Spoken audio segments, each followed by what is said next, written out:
What's up? Welcome to the third episode of the Keeping It Wood podcast. If you think this is a podcast where we're not going to be funny, you're sadly mistaken. Because today I've got my guest, my good friend, Will Davis. You get a little bit closer to the mic. You got to hold it don't hold it. Don't do your hands like that. Well, that's how he did it last time. Yeah, but he did it with Brandon, and Brandon Hilo was like, "Yo, I don't want to do this." I saw a video when I was scrolling today, and that is the thing that kids do. What? Like they do this for because it was at a basketball game, like a nationally televised basketball game, and they put the camera on the commentators. There were 2-3 douchey little kids behind the commentators doing that. It's the thing that kids are doing. TikTok is a weird place. That's why I don't have a TikTok, because I just don't want to see how weird these kids are these days. Yeah, you seem shocked. Ew. Yeah, man. It's What like the fuck it's I don't know, but you know, it's grinding the pepper if we're talking about the sex world. It just kind of seems to me like they just caught their mom with Santa Claus, like doing some weird shit for their Xbox. I don't know, but I don't want to be involved in it. I have a 19-year-old, and I think he missed the cusp of the weirdness. Well, did he ever eat Tide Pods or anything like that? Nah, man. Okay, cool. No. So you raised him right. You raised him. Yeah, right. we were building rockets and shooting them shits off, and then going and knocking on people's doors like, "Hey, man, our rocket landed on your roof." So don't be alarmed if you see 2 black people fidgeting around your house. Yeah, just looking for a rocket. Yeah, my kid had a real childhood. Oh, that's dope. And then I got to watch him turn into a homebody. The motherfucker never wanted to go anywhere. He's like, I don't want to do shit, man. My dad did so much with me as a kid. I don't want to do anything. It wasn't anymore. that we did so much. It's just that kids are going to do.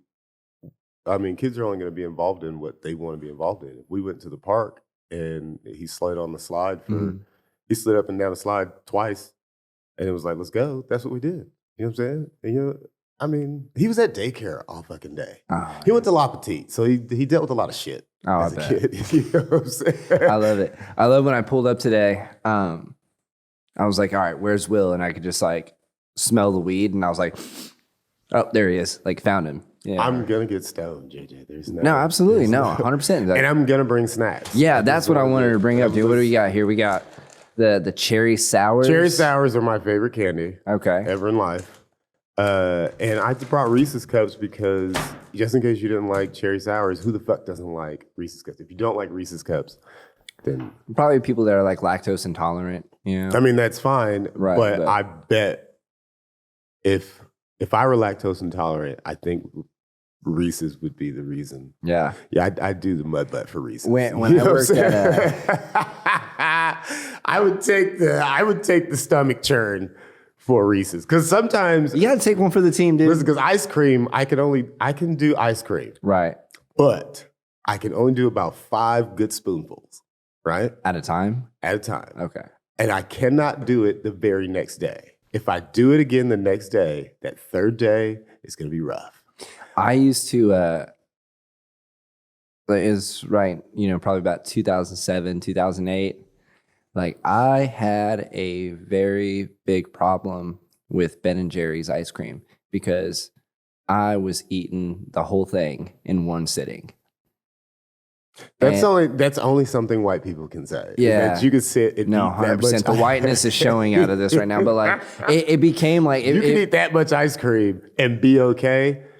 That's white privilege. That's what I feel is white privilege. I don't know a black person. I was not okay. That's the thing. Oh, okay. I was not okay because it became a party trick. Oh. Yeah, because people are like, hey, if you bring like a full thing of Ben and Jerry's, JJ will eat it in like 30 minutes. So you burnt your motor out. Oh, man, dude. I had a problem, dude. Like, you ever seen like The Dark Side of Comedy? I don't know why this shit's funny to me. Yeah, I know a white dude that burnt out his lactose motor. Bro. Like, he cannot have ice cream anymore because he ate, you said a gallon? Oh, I can't have ice. It's not like I mean, you made yourself lactose. I fuck with ice cream heavy, dude. You made yourself lactose intolerant by being ignorant. I'm not even lactose intolerant, dude. I'm just saying, like, I was eating ice cream for the wrong reasons. That's just terrible, man. It was so you're giving yourself butt churn Yeah, but like, to impress people. Do you know? Did girls go home with you after that? Let me tell you something. I was at my house. I mean, they never stayed. If that answers your question.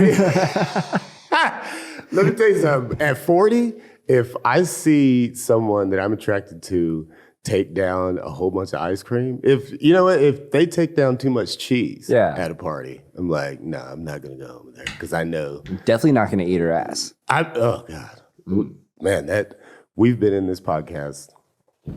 Like what, 3 minutes? 3 minutes. We've already talked about some serious shit. About eating ass. Welcome to the Keeping It Wood podcast, baby. It is too early today to be talking about eating ass. No. Have you ever listen? I used to date this teacher, and have you ever? I don't know if people know this, but like sending sexy texts when you're setting it up, especially if you got like 3 or 4 days before you're going to see this person, setting it up is important. Right. Because you have to communicate. You got to let them know what's up. You know what I'm saying? They got to let you know what's up, what you want to do, what they want to do. To you. You know what I mean? I want to be bit. We're going too far in this. Anyways. No. So I remember one time I was sitting on my couch, sending the dirtiest text to this teacher that I was dating. And then I realized that, holy shit, she is molding young minds right now. She is teaching elementary school students at this moment, and I'm sitting on my couch now feeling like a fucking pervert. Shirtless. Did you like feel bad? I felt like, I was like, oh man. Shirtless with like a Reese's Pieces right next to you, dude? No, it was...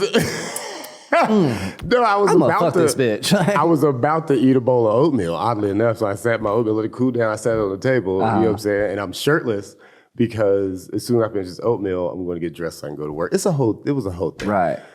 But I'm sending these just dirty fucking texts. And then I was like, holy shit. They're probably learning like spell words right now. And she's teaching spell words and she's going to pick up her phone and see this disgusting shit. And I was like, ew, I feel gross. Yeah.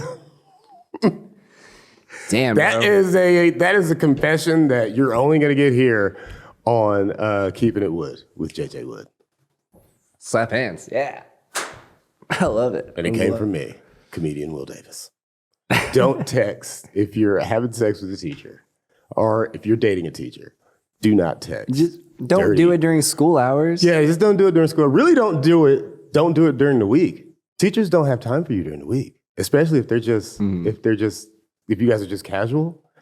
But Friday at about 6:30, when that first martini hits, oh yeah, your phone's gonna start blowing up. I'm dead ass serious. It's real. Wow. Also, let me tell you something. On the last day of school, boy.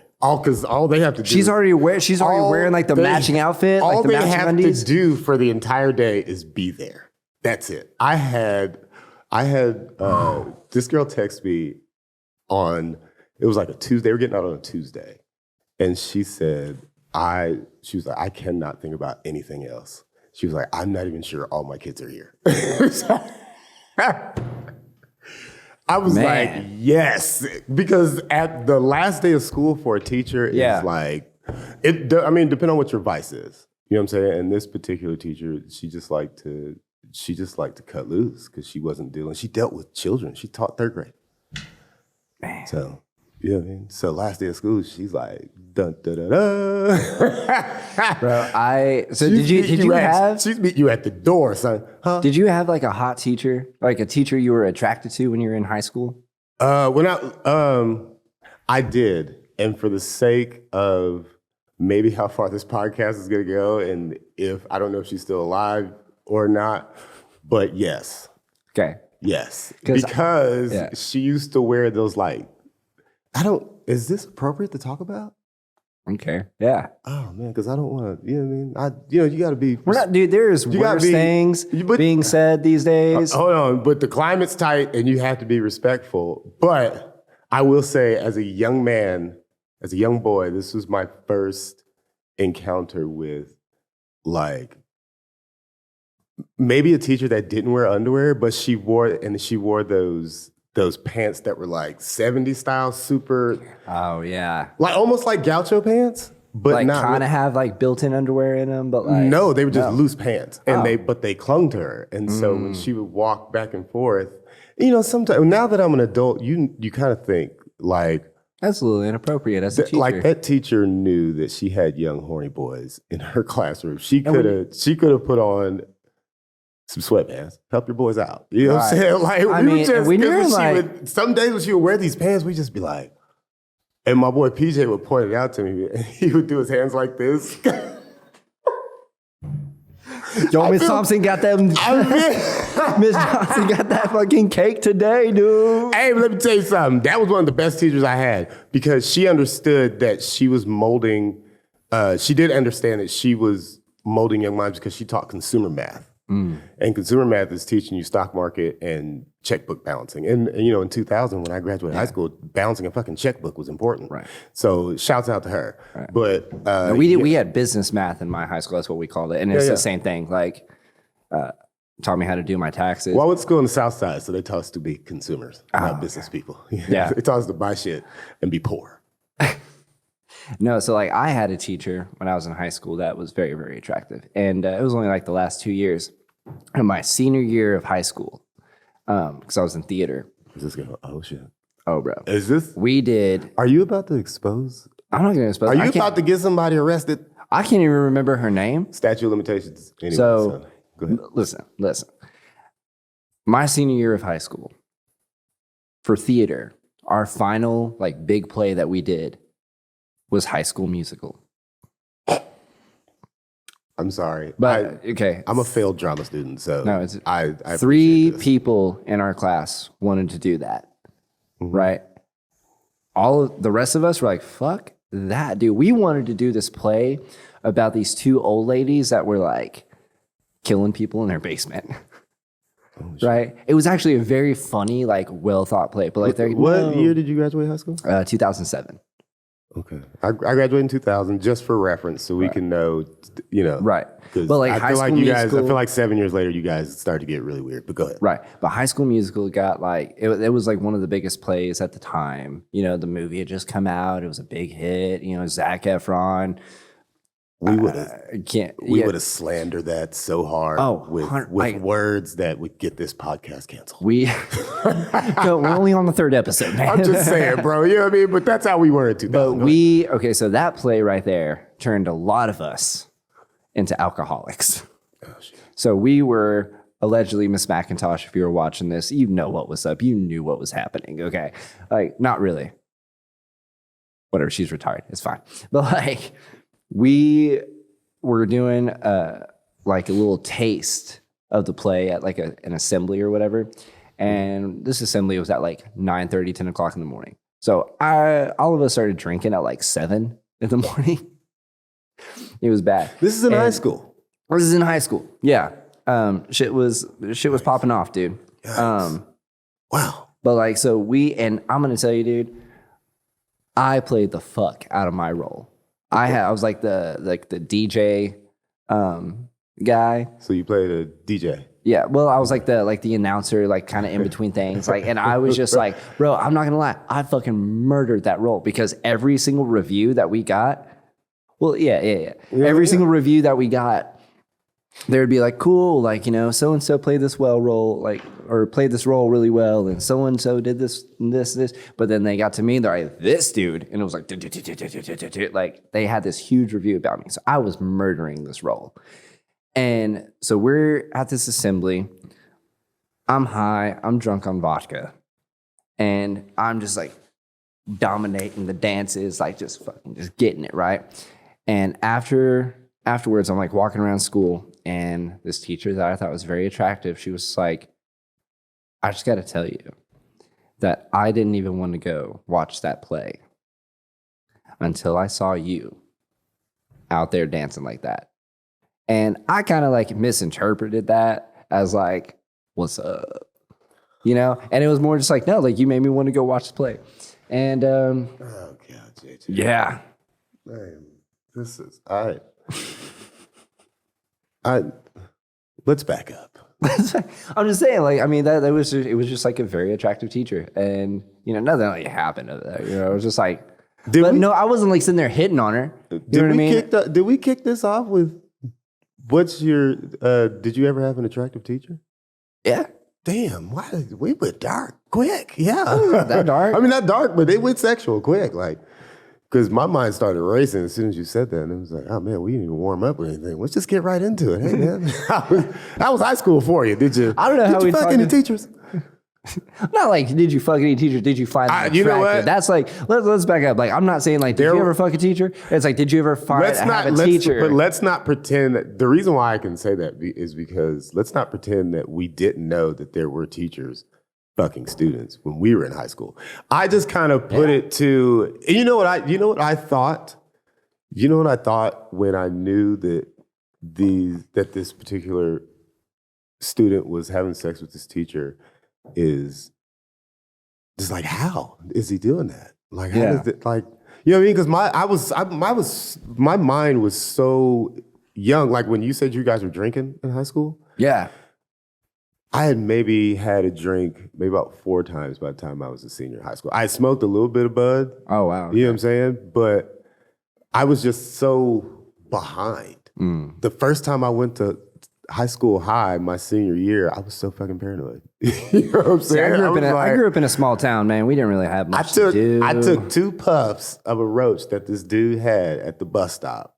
And because my sister hadn't gotten there yet, and you know, because my sister would have told my mom, and I got my ass whooped. And I think that's why, is because I grew up, in a Christian household. Yeah. So a Black Christian household. So oh yeah. Yeah. So if I say I got caught with pot at school, my mom would have come and whooped my ass at school. That is one of the most in front of everybody. In front of everybody. And you know what? In the 90s and in California, they would let that shit happen. Like the teachers would let that shit happen. Yeah. I've seen friends get snatched the fuck up out of class. By their moms, smacked all in the mouth, and then drug out of the classroom and taken home. The 90s was wild. Like, you do that now to a student, that mom's going to be all over. Oh, man. She's going to be all over the internet. Child abuse. Yeah, child abuse. Please, man. Fuck off. Hit your kids, bro. You know what I'm saying? Smack them in the mouth. Don't beat them, but like discipline them, bro. I walked into Sunday school enough times with a fat lip because of some shit that I said on the way and got a smooth backhand. Yeah. You know what I'm saying? Just shut up. Shut up. And then you're shit. But all your friends knew, you know what I'm saying? Because they was going through the same shit. Like, oh, he came in with a fat lip. He must have been talking shit to his mom. So tell me about the first time you got high.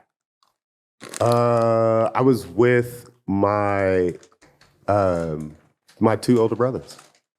Oh, wow. Matter of fact, one of them had moved out and was in college and was living in his first apartment. Mm-hmm. And so me and my middle brother drove out there, but it was like from San Bernardino to Riverside, which is like 15 minutes. You know what I'm saying? Which is, I don't know, it doesn't matter. But just 15 minutes from Oklahoma City to somewhere. Right. You know what I mean? Real quick trip. So we went to spend the weekend with him. And, I was sitting at the table. We were playing spades. Mm-hmm. It was me, both my brothers, one of his roommates. They were drinking a lot and doing a lot of smoking. And I was sitting at the table and they passed it to me and I got high. And I was just. So you got high the first time you smoked? Yeah. Really high. I think the first time I ever smoked weed, like people thought I was a stoner before I was even a stoner. I've always just kind of had that persona because I'm just weird. But like I went to this house. It was like my buddy's birthday party. And, but they were smoking like awful weed, like Reggie. Like, and I thought I was high. So I was like, this is what it is? I wasn't high at all. You had what is it called? The placebo effect? Is that what that is? Placebo high? Where you're so in the mood that you think you're yeah. Because I've seen kids go through it, being in the room with doing a lot of drinking. When people are drinking, you give a kid some juice and say, "Oh yeah, there's something in there," and then the kids walk around. Yeah, kids start. It's the placebo effect. So yeah.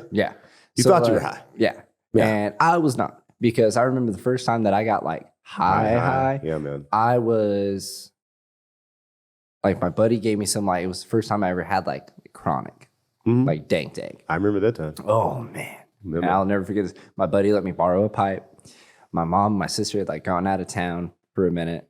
Mm-hmm. And they just went like 45 minutes away to like go to like Target or some shit like that.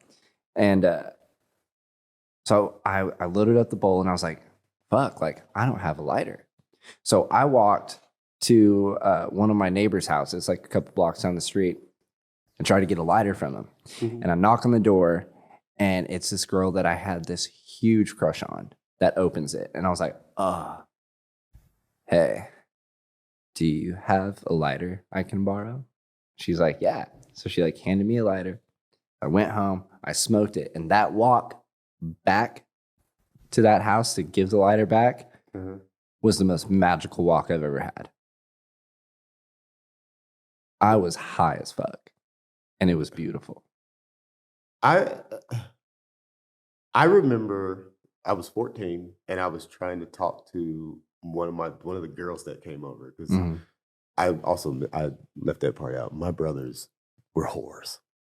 They were the 18 and 19-year-old whores. You know what I'm saying? So I did see a lot of women. I saw a lot of women. Nice. I saw a lot of women as a 14-year-old boy. I just saw a lot of interactions with my brothers and women. You know what I mean? And most of them were good. I never seen like my brothers were never mean to girls. But anyways, I just remember seeing a girl that came in that was super cute. I just remember her being really, really cute and trying to talk to her at 14. I think she was like 20 something. I think she was in college. I'm sure she was in college because she came to hang out with them. And I just remember that being a very sour experience because she treated me like a 14-year-old. Like, oh, you're so cute. That's so funny that that's the worst. But like the first time you got high was like with your brothers, which is like super dope because like I haven't like smoked weed with anyone in my family. Well, hold on, take that back. Not this last Thanksgiving, but the Thanksgiving before this, like my sister and my brother-in-law were like, you want to take this edible? And I was like, you motherfuckers. Like, and which is funny because in 2007, I was at Quail Springs Mall. Actually, this is like kind of like one of my bits, but it's true. Like they asked me and my oldest brother, who's a preacher, asked me in the middle of Quail Springs Mall, was like, do you smoke weed? I was like, yeah. And they flipped their shit, bro. Like they lost their minds. Like my other brother, he was like kind of like UFC fighter guy, like kind of gangster dude. Wait, you have a brother that does cage fighting? He did for a minute. He doesn't do it anymore. Have you ever seen that movie Four Christmases with Vince Vaughn and Reese Witherspoon? No, I know what you're talking about. Bro. All the people that have seen that movie know what I'm talking about when you said my brother is a trained cage fighter and he just fucks you up all the time because he can. But he got in my face and he was like, "You motherfucker!" He was about to put you in a pretzel. So then, like 2 Thanksgivings ago, I'm outside. My brother's smoking a cigar. I'm smoking a joint, and I was like, "This is great." And I was like, because remember just like a few years ago, or over 10 years ago, y'all were fucking flipping shit on me. He goes, yeah, man. He's like, Mom kind of hit me up. It was just like, hey, he's not going to listen to us. Like, maybe he'll listen to you. And he was like, Mom, like a lot of my friends smoke weed, man. They're cool. They're chilling. He was like, but Mom asked me to do it, so. And then I bought him weed for his wife right afterwards, bro. So your brothers gave you a straightening up time? Yeah, they tried. My brothers did the same thing. Yeah. Because they came out I was like 19 and I had just bought my first car and I was living. You know what I'm saying? Right. I was out there having sex. You know what I'm saying? I was driving around. I could go places to do it. Oh, so man. I was a 19-year-old just I was a doucher, pretty much. You're a doucher. But anyways, so there was a club that we could go to. There was 18 up clubs. I remember my brothers and their girlfriends came down, both from California. And I stayed out like hella late. I remember my mom was like, be home by your curfew. And I knew she did that just to prove to my brothers that she had some control. Right. And so I was like, hell no. I danced my ass off that night because I knew it was over. I was like, she's going to take my keys when I get home. So I'm about to party my fucking ass off. Okay. I danced until I couldn't dance anymore. Got home at 2:30 in the morning. Walked in and one of my brothers was like, the living room was dark. my mom's TV was on, and I just went straight to my room, and I heard my brother say, "You got to be the dumbest fucking kid in camp." So and my mom was like, and she just yelled from her room. She said, "Give me your keys." She said, "Park that car behind mine or in front of mine. Give me your keys, and you're not going anywhere for a month." And I was like, whatever. And I went and sat down in my room, and then my brothers came in there, and man, they were punching walls and like. They were just upset that I disrespected my mom like that. You know what I'm saying? And that was I was still a little shit after that, but I was more respectful to my mom as a little shit. But that was probably one of the times where me and my brothers really had a moment. You know what I'm saying? And it was after me dancing my ass off, and I was like, I'm gonna get in trouble after this, but I'm gonna have some fun. You know what I'm saying? Have some fun before I do. I was 19. I was like, I'm finna fuck this dance floor up, bitch. I'm finna grind on everybody in this room. Bro, I remember Twice. I remember when I was a junior in high school and I got arrested. So one time I ever got arrested. And I had this, it was homecoming, and I had this date who was homeschooled, right? So we get to the game and she just takes off, like didn't even hang out with me like the entire time. And I was like, fuck this. I was like, wait, hold on. Okay, start over. Because this sounds tragic. Go ahead. Because we tragic. Yeah, go ahead, start over. Yeah. So homecoming. Okay. This is 2005, 6. Okay. 2005. Are you seeing a therapist? Are you seeing a therapist? No, not on a comedian salary. Because we're talking about a lot of high school stuff. You know what I'm saying? We're gonna have to watch a little bit of this. You know what I mean? We're gonna have to we're working out our problems. Listen, I'm going to therapy, bitch. I have gotten okay with the fact that I quit the 9th grade basketball team, and it has scarred me. And I never had the same respect for the game of basketball, which is why I spent the rest of my life playing in men's leagues. Thank you, Lord. Man, that felt good to get out. See, look at you. There you go. That did. This is therapeutic. So anyway, high school, it was homecoming 2005. I had this date. She was homeschooled. So when we get there, she just takes off. Like doesn't even like hang out with me. And I'm like, man, fuck this. So I start hitting on this other girl. Right? I was a teenager, but it was dumb. But either way, this girl was like, hey, we have a hotel room down the street. You should come in.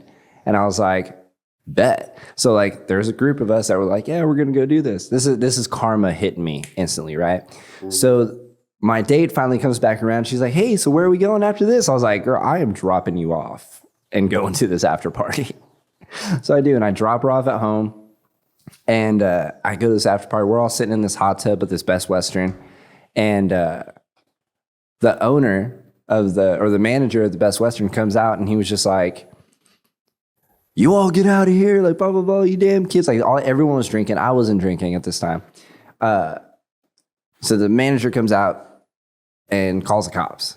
And he says he's going to call the cops. I'm like, fuck this, dude. I was like, y'all didn't have a room here? I was like, well, we're fucking trespassing, dude. So I get in my little minivan, dude, and I'm trying to like get out, and the cops pull up like Dukes of Hazzard, like, and they pull up. They're like, "What are you doing sitting in a hot tub?" And I was like, "I wasn't sitting in a hot tub. My fucking hair's wet and shit like that." They're like, "You're sitting in a damn hot tub." So anyway, we all get arrested. I've been broken up with in a hot tub before, so I just wanted to add that in there. Go ahead. Damn.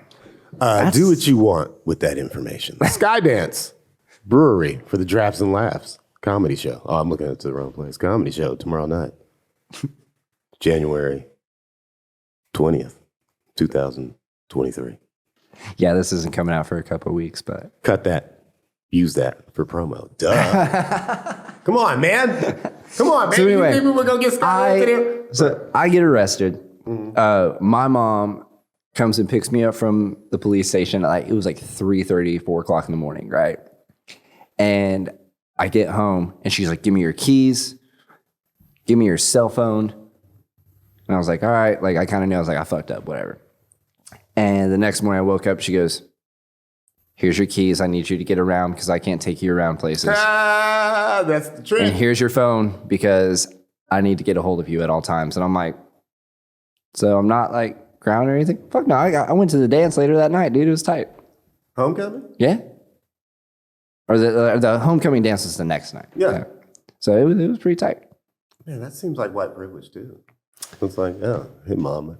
I would have got my ass whooped, and then the only thing that stopped my mom from whooping my ass, the fact that my brothers almost whooped my ass. I mean, my mom, like, she would like throw shoes at us and shit like that. Like, she would beat the shit out of us with like a Birkenstock, dude. Like, that's for show. When you said that the girl disappeared when y'all got, I was at, that reminded me, I was at the Hilo one night.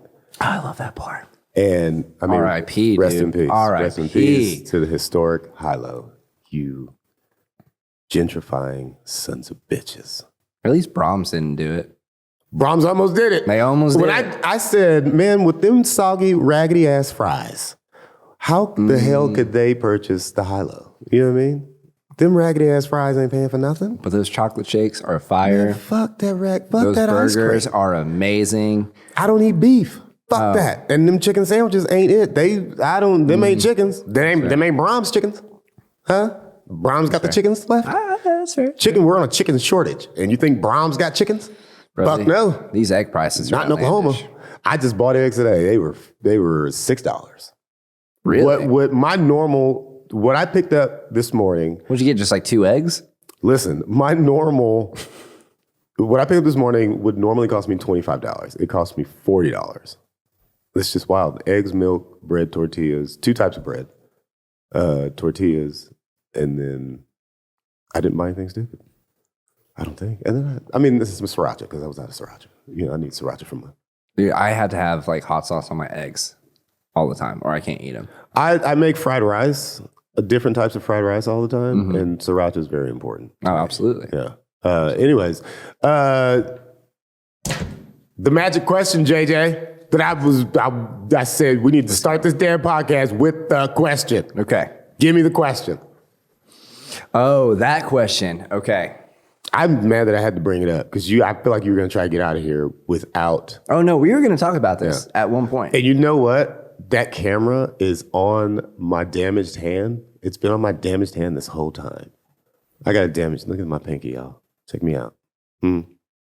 Yeah, when I was playing, Do you have a handicap like thing for your car for that? Or shut up. When I was playing D7 basketball back in 2000, you know, I went up for a layup strong. You know what I mean? I almost dunked it on him, but, you know, some other people in there. You know, you know what I mean? The way I would have had to dunk, I would have had to hang, and then I didn't want to tear nothing up. So I just laid it off smooth off the glass. And then I came down. And then about 8 years after that, I was playing flag football, and I reached for the flag wrong and dislocated my pinky. Damn. You see how this story was? You know what I'm saying? Yeah, I was playing. Yeah, It's tragic, dude. Very unfortunate event. I know, and I think that ruined my basketball career. Yeah. It put that story together. Yeah. 8 years later. The tragic story of Will Davis. Man. And his sports career ended so tragically. I was playing D7 basketball. D7. I was almost there, G. Almost. You know what I'm saying? Because I was playing in the summer league at Mid-America, and that's pretty much D7 because that's a D2 school. And then there were like 12 guys that were going to make the team before they even looked my way. And they already had 11 guys. So you know what I'm saying? I was a D7 player. Yeah. Yeah. You know what I mean? So love-hate relationship. Hopes and dreams just shot down. Love-hate relationship with the game of basketball, and look at me now. I am a stand-up comedian making thousands every 6 or 7 years. You know what I did? It's not what it's all like hyped up to be, you know what I did the other day? So I started comedy 6 years ago, and every show that I got paid for, besides like 2 shows, I kept the money. And I put it in this little box. And I went through it the other day. Somebody paid me in all 5s. I don't know who the fuck that was. They paid me $75 in all 5s. It was Matt Rainey. No, I think it was Supermax. The show we did for I think we were on that show together. Oh, the Supermax showroom? Yeah. Yeah, no, that show was so much fun. You didn't get and because they gave us weed.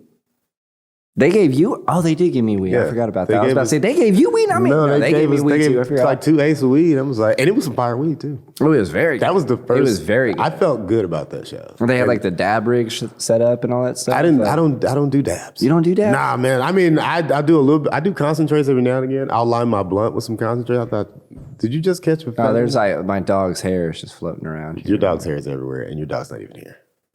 It's Bro. It's you know what I'm saying. I swept today, and I he's swept marked up, his I he's swept marked up- his territory on me, bro. I swept up several mounds of hair in my house today. But anyway, what were we talking about? The real question. Oh shit! The real question. Yeah, we went off on a tangent, didn't we? You went off on a tangent. I go off on tangents. That's what you're supposed to do. You on wanted these me to things. ask the question, and then you're like, look at my fucked up hand. Nah, man. Oh yeah, and I told you I played D7 basketball. The real effects of marijuana, folks. Nah, man, that's the real effects of life, bitch.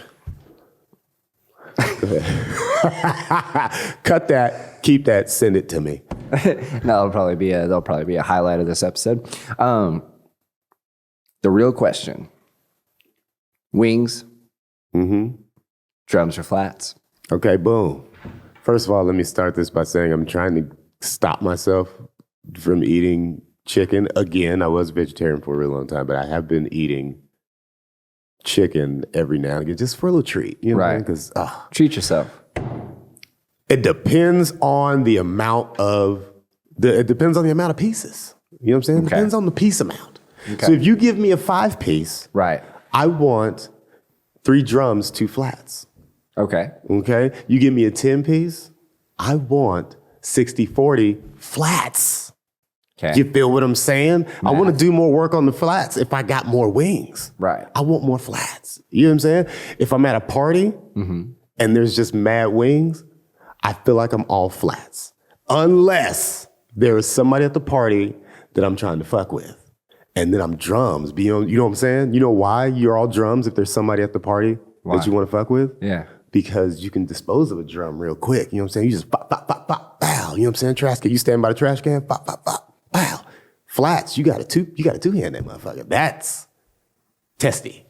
Because you don't know. Because sometimes you don't break the flat right, boom, bone goes somewhere. I threw a bone one time in Buffalo Wild Wings. I was trying to separate it, and it wouldn't separate, and the motherfucker flew across the room. You don't want to do that if you're at a party when you're trying to fuck with somebody. What if she's over there, and you just, you know what I'm saying? You just kind of casually eating a chicken wing, and then when she turns her back, you can just fuck them drums up. You know what I mean? You can't get caught fucking up no flat. It's unsexy. What was that movie with? That's science. Yeah. What was that movie? I had Nick Cannon. I think Steve Harvey was in. Like Oh, Nick God. Cannon. You talking about Love Don't Cost a Thing? Yeah. And they were Disclaimer, like- disclaimer, that is a terrible fucking movie. Awful. Only because it's disrespectful to what Patrick Dempsey created. So, boom, which is Can't Buy Me Love. But like they taught him. Great movie. Have you seen that movie? Can't Buy Me Love? You need to go watch that movie. You got a girlfriend? Yeah. Y'all need to watch that movie together. It's fantastic. I feel like your girlfriend's really pretty and she's really nice to you. And y'all need to watch that movie because she probably threw you a bone by being with you. I'm not going to lie to you because I'm just kidding. Well, listen, any girl, any woman these days that's giving a guy a chance is throwing him a fucking bone. Cut that, But send it to me. but technically, aren't we throwing them a bone eventually too? Oh, Like, gotcha. okay. Yeah, Anyway. move on. But anyway, that movie, like we're talking about wings. We're getting sidetracked a lot here. Well, that was about But to like- get sidetracked. We got candy. Yeah. Ooh. This Reese's cup, see? Reese's. JJ's munchies are kicking in. But no, like you're talking about just like eating the drum with like one hand and like, Yeah, you you know what I'm can saying? you You can look just- seductive as just fuck pop, doing pop. that. Yeah, and you Pop, can pop, lose. pop. And it's kind of like in that movie, Or- where they're like, hold on, this is how you get the condom wrapper open. It's like, Stop opening condom wrappers with your teeth. Okay. 'Cause who the fuck that- uses condoms anymore listen, anyway, dude? Okay, that's gross. I'm an advocate for condom use in the casual realm of fucking. So if you're out here fucking, like lumberjacking, throwing your wood around, you need to be wrapped up. But if you're with one person that you fuck around with and y'all not together, but y'all fucking with each other and y'all trust each other and y'all both clean, booyah. Now, moving on. Stop opening condom wrappers with your teeth, man, because that motherfucking spermicidal lubricant It's terrible. If you open the shit the wrong way, it's You're like, yeah, yeah, baby. and then just like the whole mood is ruined. Yeah, man. You know what I'm I saying? She ain't kissing you after that because now she tasting it's on your lips. mean? You know what I mean? I'm sorry. I'm gonna put it on in a minute. They say, right, can we get some water? You know what I mean? Get your Red Bull. Get your Red Bull. I felt like I just had a memory. It you know? gives and get the Red Bull because it gives you wings. Okay, let's get back to the real fucking question. Let's call a call back, okay? Like, I answered the question, and I think I answered it beautifully. well, It's yeah. complicated. There are no. You gave me like the most complicated answer for like. Because you know why? Because people that say that they love flats are full of shit. If people are like, I'm all flats, you're full of shit. But no, you were with me People at that the say club that- last night. People that say they're all drums are full of shit. Everybody that loves wings loves both. But they're just gonna fuck with, because nobody, if you order wings at a wing place, Intense. some wing places will ask you, do you want drums or more drums or flats? And then you can choose. But most of the time, nobody gives a fuck. They're just like, yeah, let me get a 10-piece. You know what I'm saying? See, that's me, man. I love wings, bro. Like, And I'm now a big fan. they've made the flavors so complicated. That's another step. I work in the service industry, and if I worked in a wing place where you had to do all those modifications, I'd be fucking pissed. Because you have to tell me how many flats and drums you want, and now you want 3 of your flats, Right. this fucking flavor. You want 2 of your drums, this fucking flavor. Fuck you.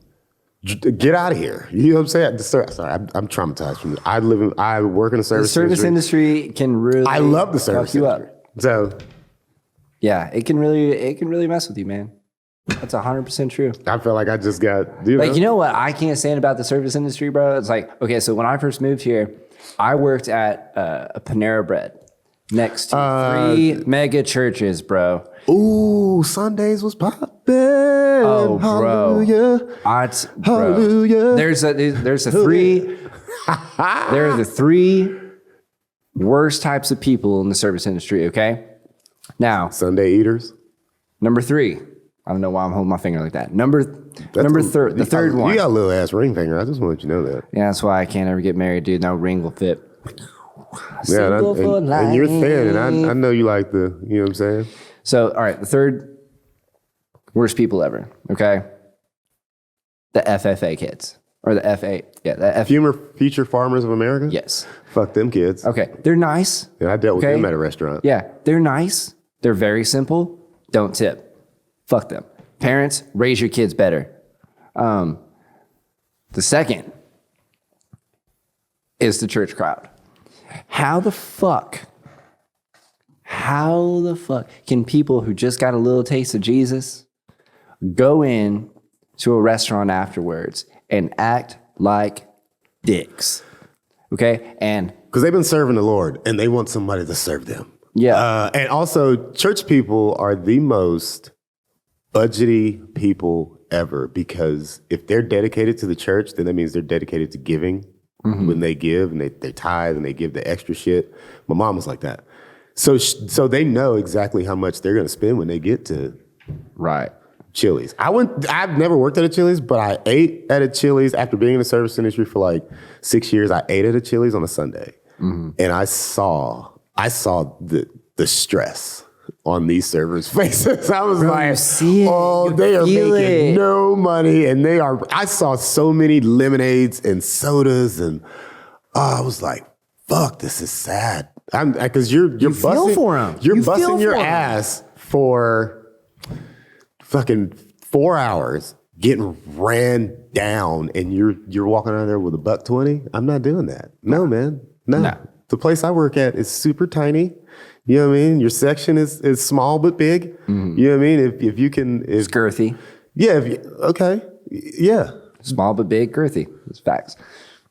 I mean, look, we're not gonna get into that. But anyways, The number one. did I put that on my tick sheet when I wrote the stuff? Never mind. I The didn't number think. the number one though, worst people to serve in the service industry. Cheer moms. Not No. Cheer moms are the fucking worst, bro. I'm not Cheer gonna lie moms- to you. Hey, cheer moms may be the worst, but not if you're a gorgeous black man. You know what I'm saying? with charisma and charm, I can charm in my motherfucking sleep. Okay. Cut that. Send that to me. Appreciate it. I'm getting all the sound bites at the smoke. He's added to his real resume. You know? You know what I mean? But, ooh, I'm about to get rich off man. JJ. Huh? Cheer moms are awful, bro. Like, they will come in and they will just like belittle their kids. They're like, no, we just want like chicken strips and fries. Like, you're not eating that breaded shit and blah, blah. And like belittling them. And I'm like, Tina, you are drinking a double vodka tonic at 10:30 in the morning. Pump the fucking brakes, okay? Like, take your fucking Vicodin with that and let your kid have some chicken strips, bro. She's 7. She's 7. That's tough. Parents, people are tough on their kids. Especially, I've seen it. I mean, I don't think parents are as tough on their kids that much anymore, dude. Like, No, I've gone over a parent's head for a kid at a table. really? Because they tried to make this baby eat some salmon dish that we had. Sounds fishy. And the kid looked confused. And I knew this kid wasn't going to eat the fucking salmon. I've done this for a long time. That salmon's going to sit there. And You knew what that kid wanted when he walked in.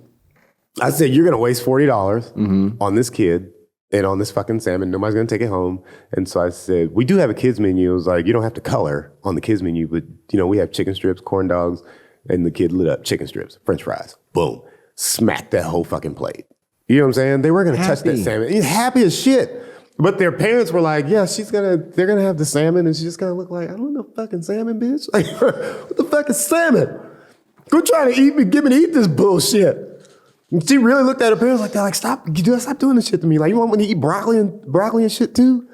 Like, Fuck that. I mean, I get it, but I just knew it and I've done that plenty of times. Yeah. Where I've had to tell the parents, like, nah, man, they can have, they'll be okay eating the grilled cheese.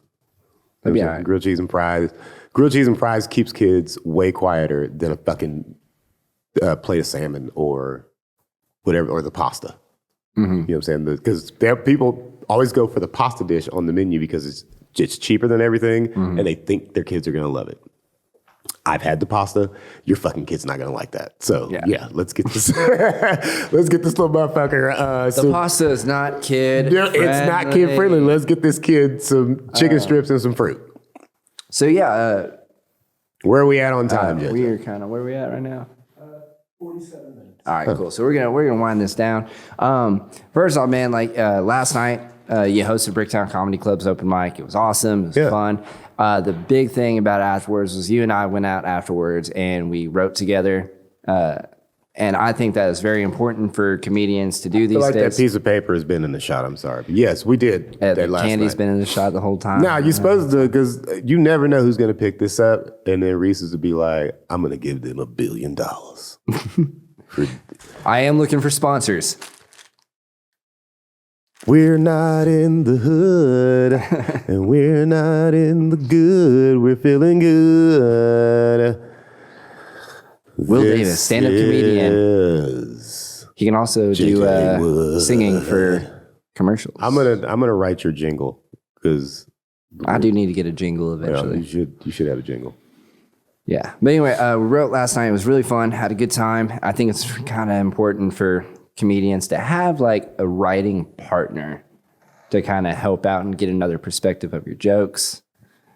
Spice them up a little bit, It was kind of nice. I dig that. That was a lot of fun. You can listen. You can ask anybody or you can ask a few people, at least in our scene, if like they'll come off stage, and I'll pull them to the side real quick and be like, "Hey, man, I love that joint right there. Let's try to say this instead of this." And it's never like, "Hey, do it this way and it's gonna work." It's just like, consider this. Shot. You know what I mean? Yeah. And then I always get like a warm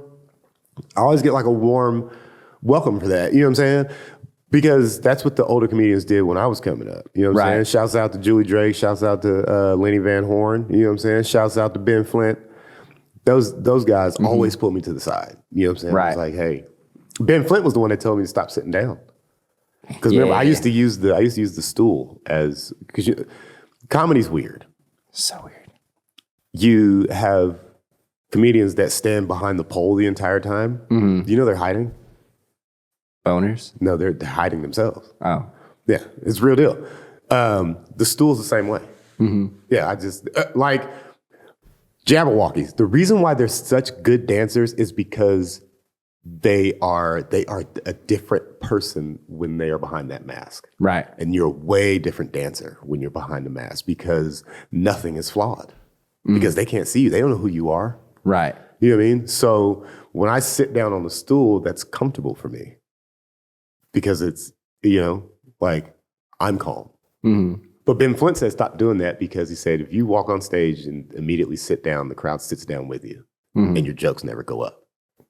And I was like, that's fair. I did one show. It was like it was one of the stoner shows where you do one set sober and you got to go get high and do another set. I've done and that. I think we did that one together too. We've been on a lot of shows together. Yeah, we have. Yeah, over the years. We did the first one together, and then I was on the second one. And the second one I didn't get asked back.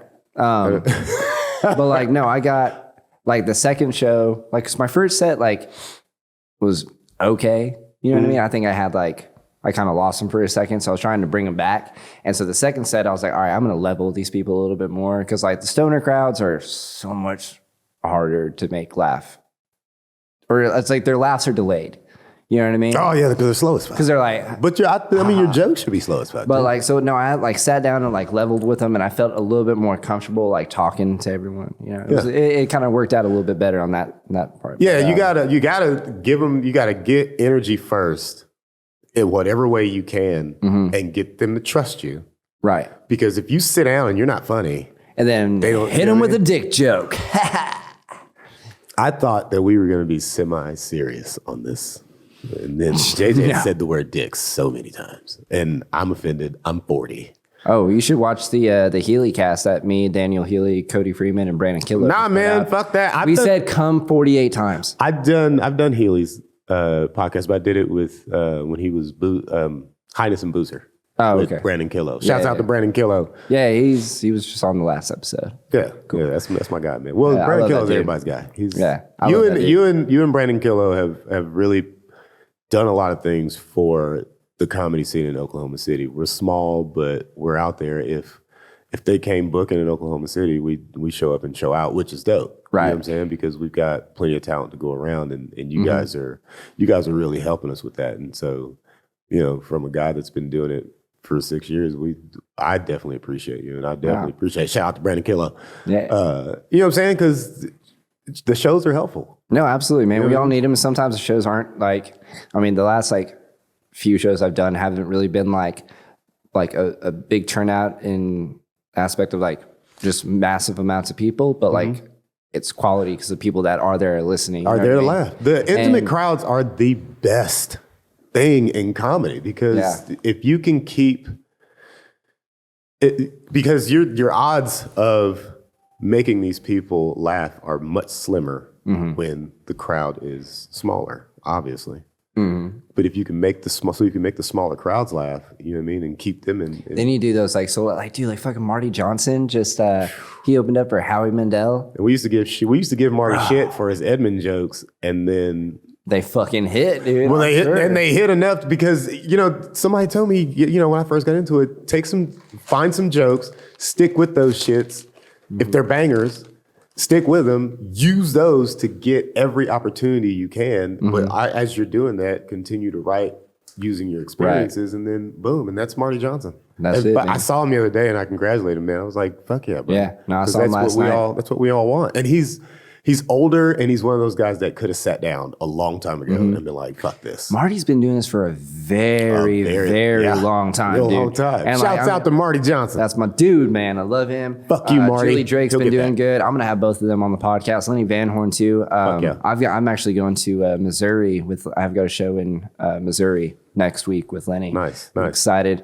We're staying at a hotel afterwards. I think I'm gonna pick up a gambling problem, most likely. In Missouri? Definitely. Spending all the money I'm making on that show and just trying to. Hey, you know what? I've never gambled They before. got roulette out there, so take all your money, put it on black. You know what I'm saying? Done. But yeah, so anyway, we're gonna wrap this thing up. Will, where can we find you on social media? You can find me on Instagram at I'm Willie Funny, no spaces, no underscores. I'm Willie All Funny. puns. I am WILLYFUNNY. I'm Willie Funny. You can find me on Facebook, William Davis, of course, but I don't put a lot on there. I'm about to get, my Instagram is about to get popping because I'm starting to write my content out. You know what I mean? I'm starting to put my brain magic to the test. So my creativity, starting to put it to the test, and it feels good. Hell yeah. So but find me at Skydance Brewery tomorrow night. This episode's not coming out for like 2 weeks. He's gonna cut it. He's gonna cut it and give it to me, and we're gonna put it out. Cut it, but start over. Skydance Brewery tomorrow night. You know what? I don't want to do this anymore because you're a jerk. Hey, just tell you like it is, Happy you're here. Happy that you're on the episode today. Thanks for coming out and chilling, bro. Love you. You can find me, as always, at JJ Wood Comedy on Instagram. Go to jjwoodcomedy.com. Buy some merchandise, t-shirts, beanies. I got a crew neck out there as well. I will slides. Help your boy out because I'm struggling to pay my electric bill. When is this episode coming out? It will be 2 weeks. Not this next week, but the week after that. Join us at Madison Square Garden. In March. Will Davis, JJ Wood. Going to a Knicks game. And others selling that bitch out. Cut it, send it to me. Fucking John. No, jjwoodcomedy.com. You can find all my shows and stuff on there. Merchandise, JJ Wood Comedy on Twitter, Instagram, and TikTok. Thank y'all for listening. Like, share, and subscribe, man. Peace out.